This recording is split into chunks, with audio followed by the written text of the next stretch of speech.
Hey all, Steve from GuitarNiche here.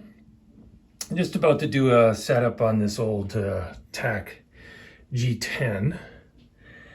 And during the course of assessment, I noticed there is a significant amount of fretwear. Quite a bit. Okay. The question is, should I do anything about it? Do you really need to do anything about it? The focus of this video is, do you really need fretwork?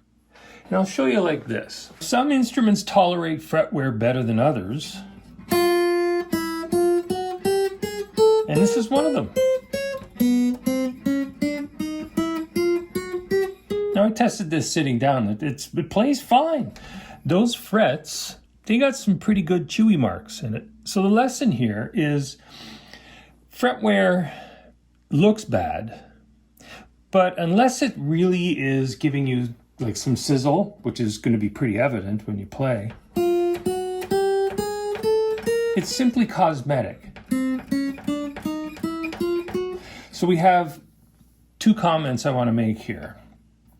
One is, that's a sleeping dog, and you're better off to just leave it alone. Unless it really, really bothers you aesthetically, then you have to make this decision as to whether you really want to have it taken care of or not. Keep in mind that any kind of fretwork is a destructive process because you're removing material to get the benefit of a nice looking surface. Now that brings up the second part, the other question, which is comment, I should say, which is, if you are selling an instrument, it might not be a bad idea to do that because seeing divots like that will turn off potential buyers. As simple as that. You have to temper that statement with people that understand instruments will, if they see that the frets look too good, that can be like a question mark. That can be the beginning of sketchy thoughts, from the buyer's point of view. But from the seller's point of view, you want to present something that's, reasonably in good nick and be transparent about it at the end of the day. Yeah, it's had some fretwork done to make sure it's all good to go. That's cool. That's awesome. Okay. Anyway, I've said enough.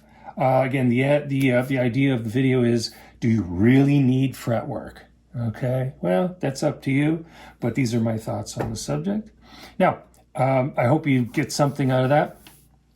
By the way, if you're new here, thank you so much for coming out. I always appreciate the new subscribers and the eyeballs. And we'll wrap it up by saying, as always, play loud, have fun, have a great day. Cheers. See ya.